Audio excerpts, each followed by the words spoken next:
Hi, Dr. Liz MATHEIS here of Psychological and Educational Consulting.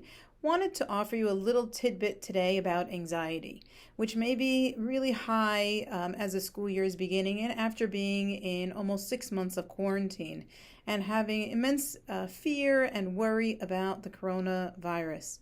I think as parents, mothers, and fathers, we may think of anxiety to look in a certain way, and with our children and adolescents and young adults, it may not look exactly that way.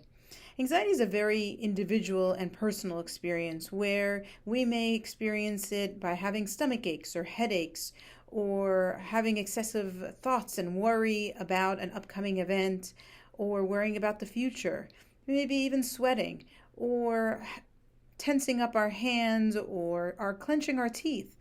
And so these are all things that you may or may not see with your child. However, what you may be seeing right now are meltdowns, high levels of agitation, difficulty making decisions, difficulty focusing. So what that may mean is that your child struggles to be able to tell you what they want for breakfast as they're getting ready to go to school, or not knowing which subject to start with for their homeschooling or remote learning.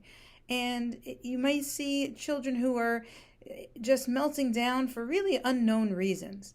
And our natural tendency as parents is to then get angry back or punish or take away privileges and offer consequences. One thing I'd like to ask you to do is to wrap your mind around a little bit of doing things differently. Meaning when you see this, let this be a sign to you that your child may be struggling with anxiety that they're not able to really verbalize or share with you the source of, which they may not know.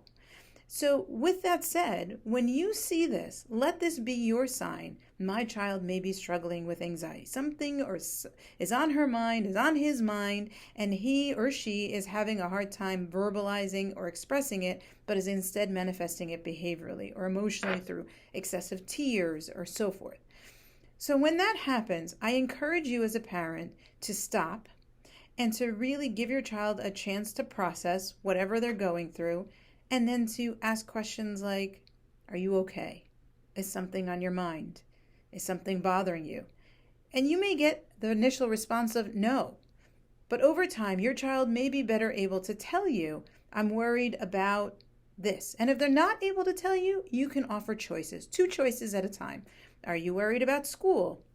Are you worried about sports? Are you worried about homework? Are you worried about friends? And offer 2 choices. And then just listen to what your child may have to say.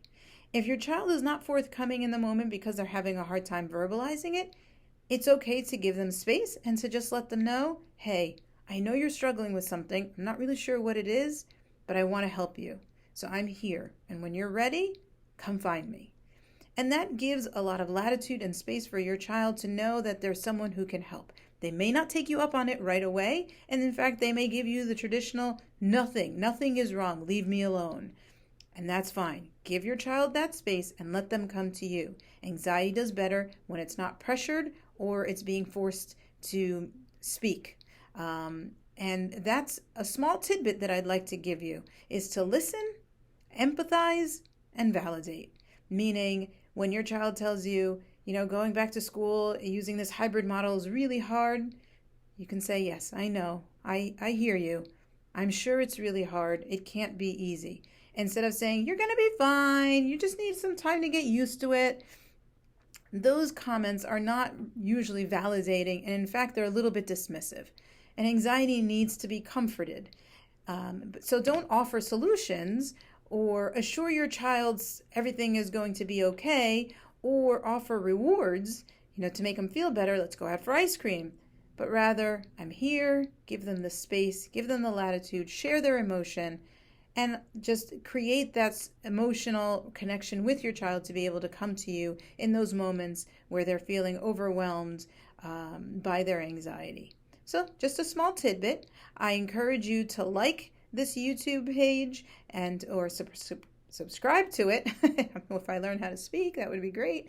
And to please email me at drliz@psychedconsult.com if you have questions that you would like for me to answer. I'll create more videos just like this one and answer your questions, and then share them on social media so we can all share in the information, and so you can also see that children everywhere are really struggling in one way or another, but that relief is possible.